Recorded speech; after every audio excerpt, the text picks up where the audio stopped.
At Parts of Speech Bangla, easy practice for parts of speech. Bangla ভাষার মাধ্যমে ইংরেজি ভাষার গঠন বা ভাষার কাঠামো বোঝার জন্য পার্টস অফ স্পিচ বাংলা বা practice for parts of speech অত্যন্ত গুরুত্বপূর্ণ একটি বিষয়।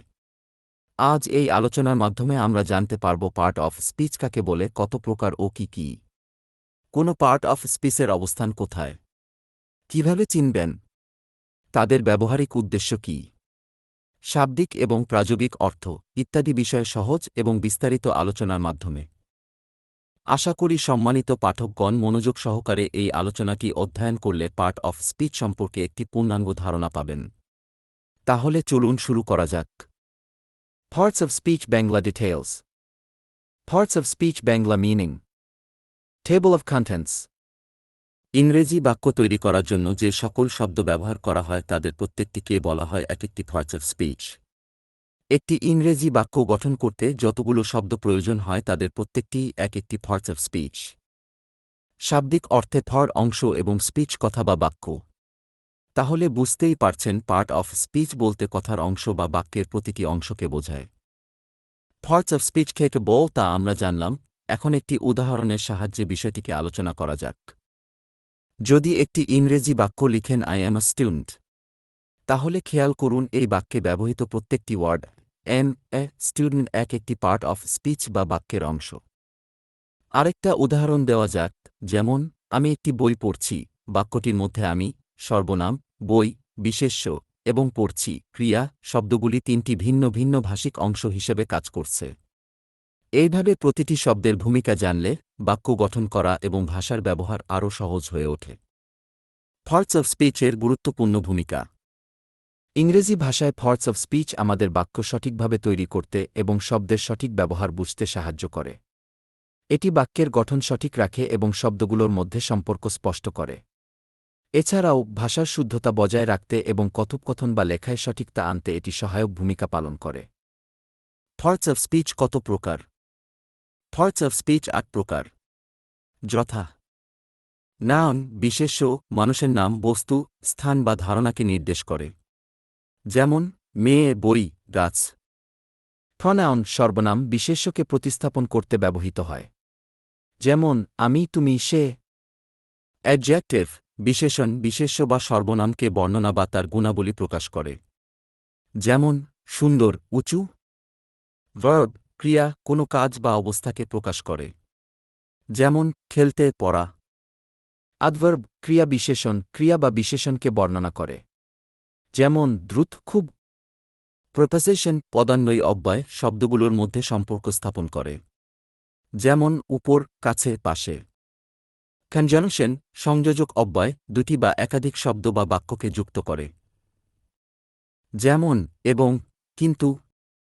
ইন্টারজেকশন আবেগসূচক অব্যয় অনুভূতি বা আবেগ প্রকাশের জন্য ব্যবহৃত হয়, যেমন আহ, হায়। কোনগুলো প্রধান এবং তাদের গুরুত্বপূর্ণ দিকগুলো। বিশেষ্য নাউন ভাষার মূল উপাদান হিসেবে বিশেষ্য বাক্যের মূল ধারণা প্রদান করে। এটি একটি ভাষার সবচেয়ে মৌলিক অংশ। ক্রিয়া ভার্ব বাক্যের মধ্যে কাজ বা অবস্থার পরিচায়ক হিসেবে ক্রিয়া বাক্যের ধারা নির্ধারণ করে। বিশেষণ অ্যাডজেক্টিভ বিশেষ্য বা সর্বনামকে বর্ণনা করে, যে কারণে এটি বাক্যটিকে আরও অর্থপূর্ণ করে তোলে। এই তিনটি অংশ ছাড়া বাকি অংশগুলি বাক্যের গঠন বা সম্পূর্ণতার জন্য সহায়ক ভূমিকা পালন করে, তবে এই তিনটি অংশের গুরুত্ব সবচেয়ে বেশি। পার্টস অফ স্পিচের বিভিন্ন প্রকার।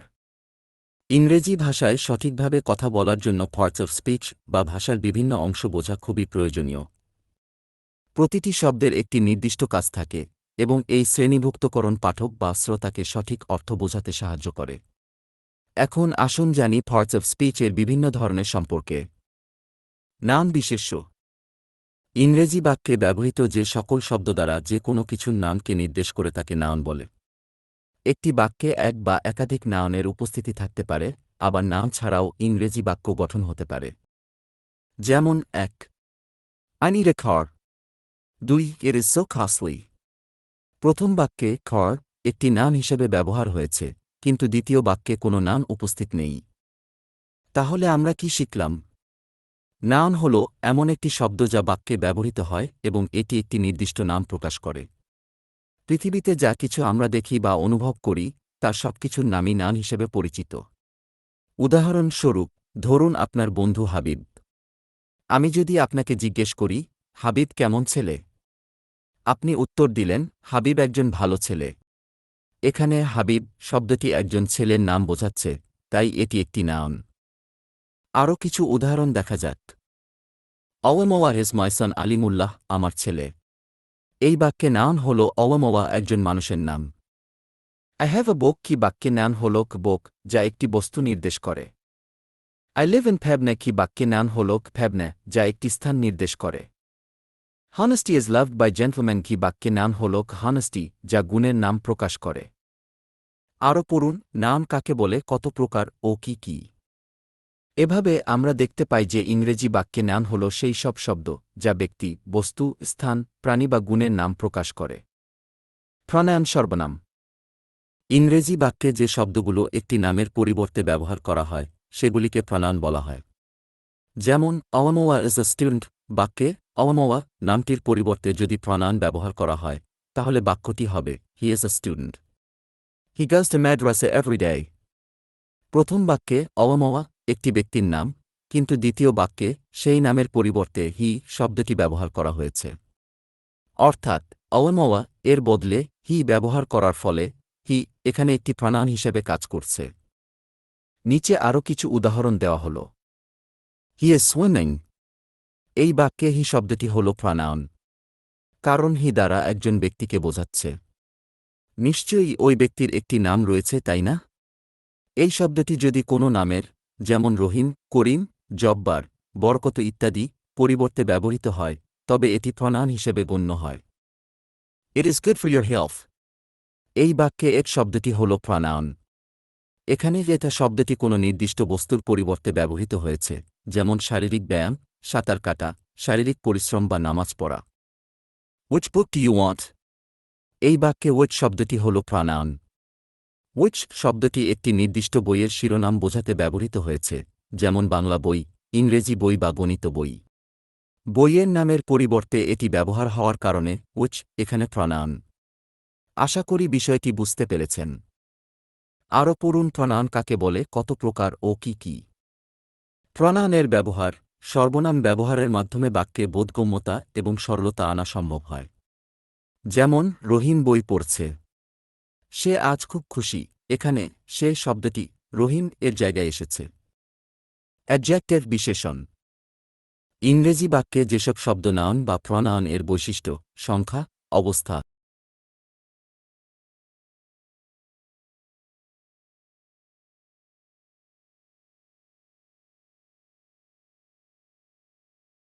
অবস্থা, গুণ বা দোষ প্রকাশ করে সেগুলোকে অ্যাডজেক্টিভ বলা হয়।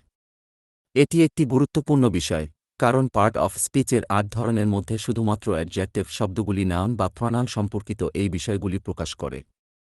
কিছু উদাহরণের মাধ্যমে ধারণাটি বিস্তারিতভাবে ব্যাখ্যা করা হল। I need a good fan. এই বাক্যে গুড দিয়ে ফ্যান এর গুণ প্রকাশ করছে। He is a bad student. এই বাক্যে ব্যাড দিয়ে স্টুডেন্ট এর দোষ বোঝানো হয়েছে। The fruit is tasty. এই বাক্যে টেস্টি শব্দটি দ্বারা ফ্রুট শব্দের কেমন অবস্থা তা প্রকাশ করছে।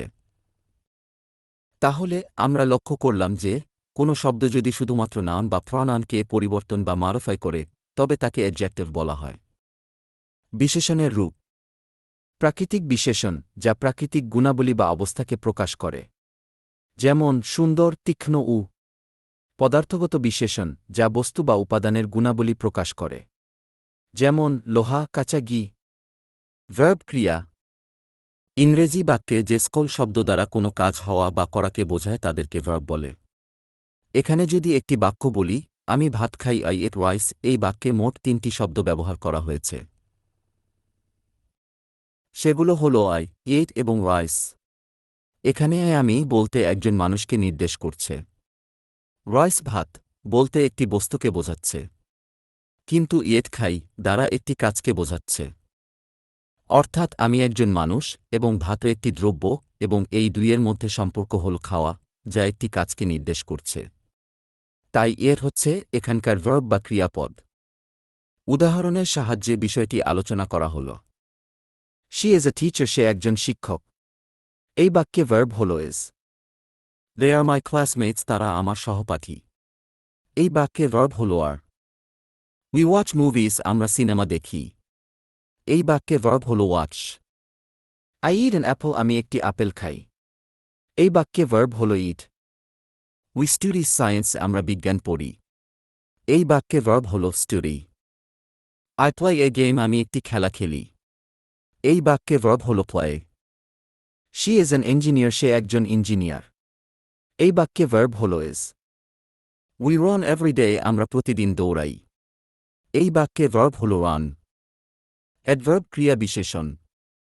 যেসব শব্দ ইংরেজি বাক্যে ভার্ব, অ্যাডজেক্টিভ বা অ্যাডভার্ব এর গুণাবলী বা অর্থ পরিবর্তন করে তাদের অ্যাডভার্ব বলা হয়।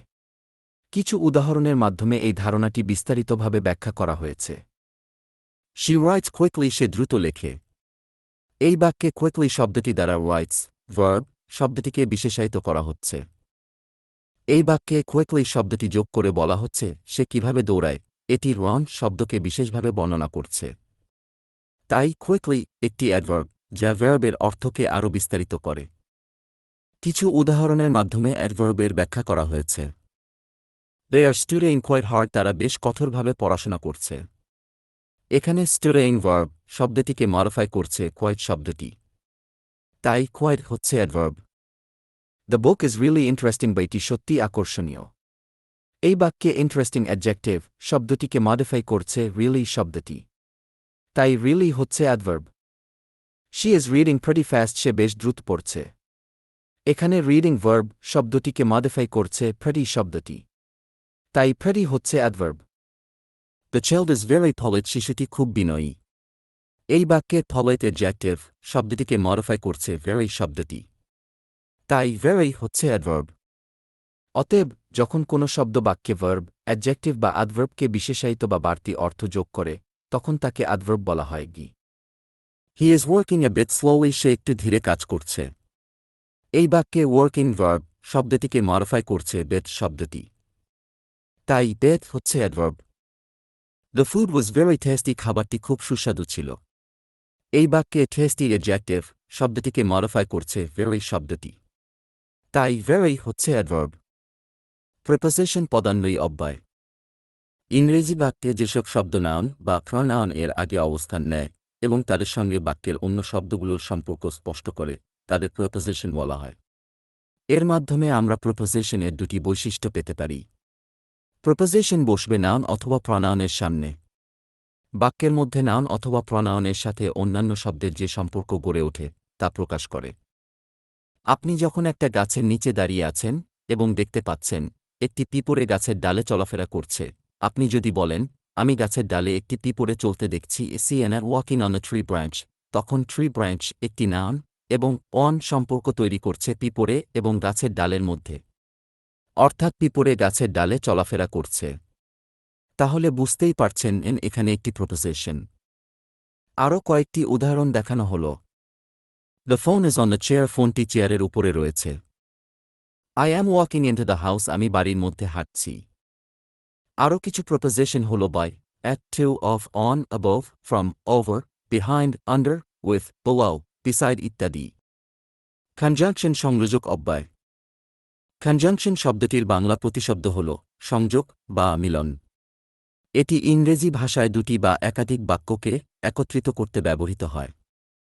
কখনো কখনো একাধিক ইংরেজি বাক্যকে একটিতে রূপান্তর করা হয় অথবা বাক্যগুলোকে আরও সুন্দর এবং সুনিপুণভাবে উপস্থাপন করতে এটি দরকার হয়।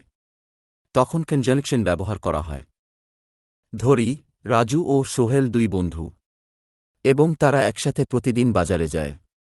আপনি যদি দুটি আলাদা বাক্য বলতেন তাহলে বলতেন রাজু প্রতিদিন বাজারে যায়, Raju goes to the market regularly, এবং সোহেল প্রতিদিন বাজারে যায়, Sohail goes to the market regularly। এখানে লক্ষ্য করুন প্রথম বাক্য এবং দ্বিতীয় বাক্যের শুধুমাত্র ব্যক্তি ছাড়া অন্য কাজগুলো একই, অর্থাৎ দুজনই বাজারে যায় এবং প্রতিদিন যায়। দুজনই একই কাজ করে। তাহলে আমরা এই দুটি বাক্য একত্রে এভাবে লিখতে পারি, রাজু এবং সোহেল প্রতিদিন বাজারে যায়, Raju and Sohail go to the market regularly। এখানে ভার্ব go ব্যবহৃত হয়েছে কারণ সাবজেক্ট দুটি প্লুরাল হয়ে গেছে। তাহলে ভাবুন উপরের বাক্যটি যদি আমরা আলাদা দুটি বাক্য তৈরি করে বলতাম তাও একই অর্থ বের হতো, তাই না? আর এই দুটি বাক্যকে একত্রিত করতে এন্ড শব্দটি আমাদের সহায়তা করেছে। তাই এন হল কনজাংশন। আশা করি বিষয়টি পরিষ্কার হয়েছে। আরও কিছু উদাহরণ দেখা যাক। হি ইজ নিডি, সে অভাবী। দ্য বয় ইজ নট পোর, সেই ছেলে গরিব নয়। এখন যদি আমরা দুটি বাক্যকে একত্রিত করতে চাই, তাহলে আমরা বলতে পারি সে দরিদ্র, তবে গরিব নয়। He is poor but not destitute. আরও কিছু কনজাংশন হল as, unless, if, till, until, while, because, lest, however ইত্যাদি। কনজাংশন এর ব্যবহার সংযোজক অব্যয় বাক্যের মধ্যে সম্পর্ক স্থাপন করে, যেমন আমি বই পড়ছি এবং তুমি গেম খেলছই। ইন্টারজেকশন আবেগসূচক অব্যয়। জীবনে এমন অনেক ঘটনা ঘটে যেগুলি আকস্মিকভাবে আসে এবং মানুষের মনকে চমকে দেয়। এটি হতে পারে একটি ভালো পরীক্ষার ফল, জীবনে বড় কোনো সাফল্য, দুঃখজনক খবর, ভয়, ঘৃণা অথবা আরও কিছু। ইংরেজি বাক্যে যেসব শব্দ হঠাৎ করে আবেগ বা অনুভূতির প্রকাশ ঘটায় তাদেরকে ইন্টারজেকশন বলা হয়। ইন্টারজেকশনের কিছু উদাহরণ দেখা যাক। Hurrah, we have reached the target. Hurrah, আমরা লক্ষ্যে পৌঁছেছি। Hush, the boss is coming. চুপ, বস আসছেন। Alas, he is in a problem. হাই, সে সমস্যায় পড়েছে। তাহলে দেখলাম ইন্টারজেকশন দ্বারা মানবজীবনের হঠাৎ আকস্মিকভাবে উপস্থিত বিভিন্ন অনুভূতির প্রকাশক। সে অনুভূতিটা হতে পারে আনন্দের, তেমনি হতে পারে দুঃখের বা বিভিন্ন ধরনের। Identifying parts of speech. Parts of speech চেনার উপায়। পার্টস অফ স্পিচ বা ভাষার অংশ চেনা ভাষা শিখার এক গুরুত্বপূর্ণ বিষয়। এর মাধ্যমে আমরা যে কোনো বাক্যের প্রতিটি শব্দের কার্যক্রম বুঝতে পারি এবং বাক্যটি সঠিকভাবে ব্যবহার করতে সক্ষম হই। এখন আসুন পার্টস অফ স্পিচ চেনার কিছু সহজ ও কার্যকর উপায় নিয়ে আলোচনা করি। পার্টস অফ স্পিচ চেনার উপায়।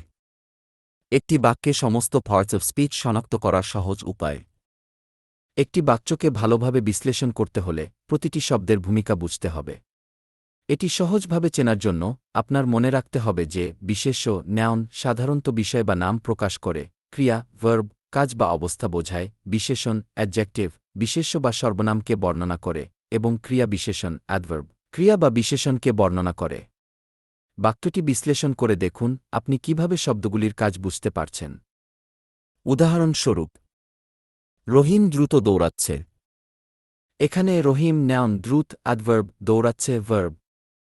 পাঠের মাধ্যমে পার্টস অফ স্পিচ বুঝতে সহায়তাকারী পদ্ধতি। পাঠের মাধ্যমে পার্টস অফ স্পিচ চেনার সবচেয়ে কার্যকরী কৌশল হল বাক্য বা গল্পের মধ্যে সুনির্দিষ্ট শব্দের ভূমিকা চিহ্নিত করা।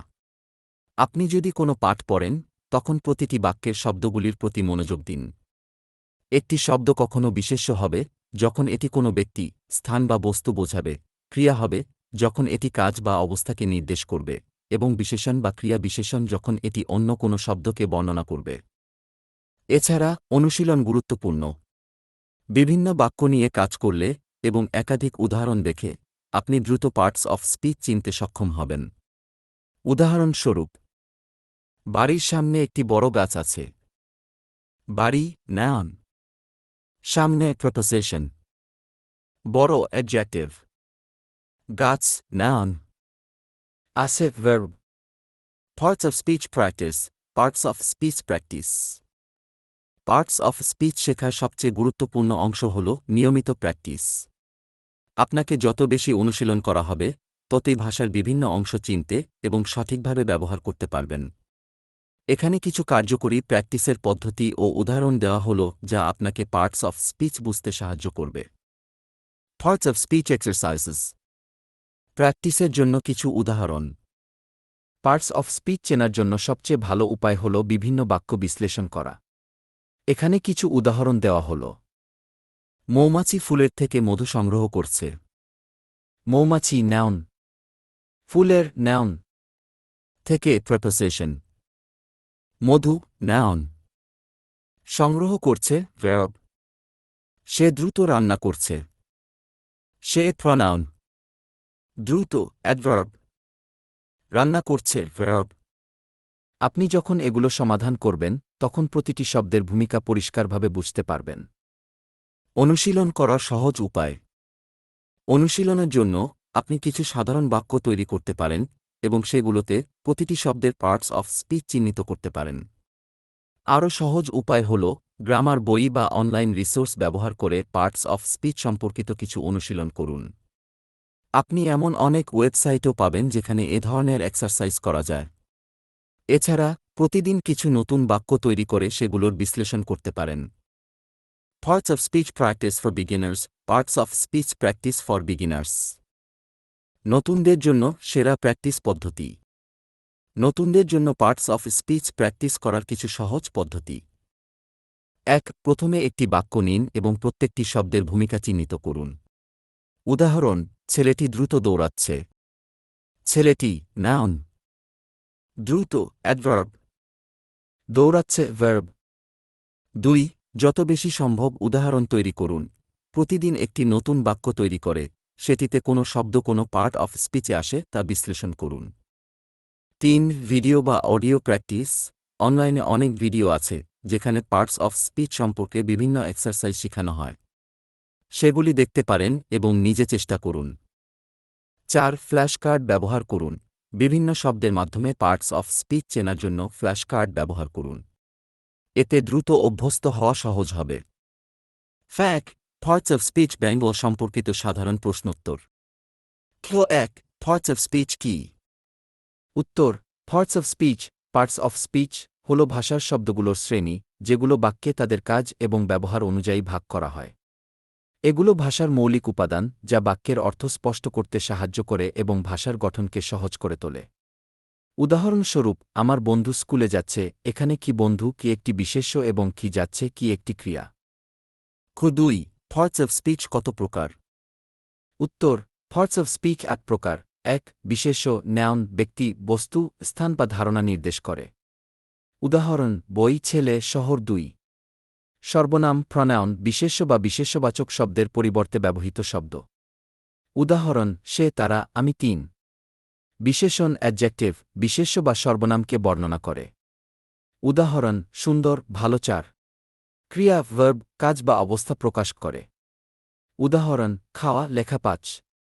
ক্রিয়া বিশেষণ, অ্যাডভার্ব, ক্রিয়া বিশেষণ বা অন্য কোনো ক্রিয়া বিশেষণ বর্ণনা করে। উদাহরণ: দ্রুত, সুন্দরভাবে। ৬. পদান্বয়ী অব্যয়, প্রেপোজিশন, বিশেষ্য বা সর্বনামকে বাক্যের অন্য অংশের সাথে যুক্ত করে। উদাহরণ: উপর, নিচে। ৭. সংযোজক অব্যয়, কনজাংশন, দুটি বা তার অধিক শব্দ বা বাক্য যুক্ত করে। উদাহরণ: এবং, অথবা। ৮. আবেগসূচক অব্যয়, ইন্টারজেকশন, অনুভূতি বা আবেগ প্রকাশ করে। উদাহরণ: আহ, হ্যাঁ। ৩. পার্টস অফ স্পিচ চেনার উপায় কি? উত্তর: কিভাবে সহজে পার্টস অফ স্পিচ চেনা যায়? পার্টস অফ স্পিচ চেনার জন্য প্রথমে শব্দগুলির ভূমিকা বোঝা অত্যন্ত জরুরি। যদি আপনি বাক্যের প্রতিটি শব্দের কাজ চিনে নিতে পারেন তবে আপনি সহজেই পার্ট অফ স্পিচ চিনতে সক্ষম হবেন। উদাহরণস্বরূপ: বিশেষ্য, কি বা কাকে। ক্রিয়া, কি কাজ হচ্ছে। বিশেষণ, কিভাবে। শেষ কথা পার্টস অফ স্পিচ বাংলা প্রসঙ্গে। পার্টস অফ স্পিচ বাংলা ভাষার মাধ্যমে আলোচনা করতে গিয়ে আমরা বুঝতে পেরেছি যে এটি ভাষার সঠিক গঠন এবং বাক্যের যথাযথ অর্থ নির্ধারণে গুরুত্বপূর্ণ ভূমিকা পালন করে। প্রতিটি শব্দের একটি নির্দিষ্ট কাজ রয়েছে এবং পার্টস অফ স্পিচ নিয়ে অনুশীলন করলে আপনি দ্রুত এগুলোর সাথে পরিচিত হতে পারবেন। শব্দগুলোকে বাক্যে ৮টি শ্রেণীতে ভাগ করা হয়: বিশেষ্য, সর্বনাম, বিশেষণ, ক্রিয়া, ক্রিয়া বিশেষণ, পদান্বয়ী অব্যয়, সংযোজক অব্যয় এবং আবেগসূচক অব্যয়। পার্টস অফ স্পিচ এর সঠিক প্রয়োগ ভাষার গঠনকে আরও স্পষ্ট এবং সহজ করতে সহায়তা করে। এছাড়া পার্টস অফ স্পিচ চিনতে কিছু উপকারী কৌশল রয়েছে যা আপনি দৈনন্দিন লেখা এবং কথোপকথনে প্রয়োগ করতে পারবেন।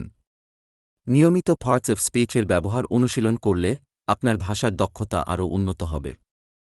আপনি কি কখনো খেয়াল করেছেন যে পার্টস অফ স্পিচ জানলে আপনার ইংরেজি ভাষার ব্যবহার আরও সহজ এবং সাবলীল হয়ে উঠতে পারে? এখনই অনুশীলন করুন এবং আপনার ভাষাগত দক্ষতা উন্নত করতে আরও একটি ধাপ এগিয়ে যান।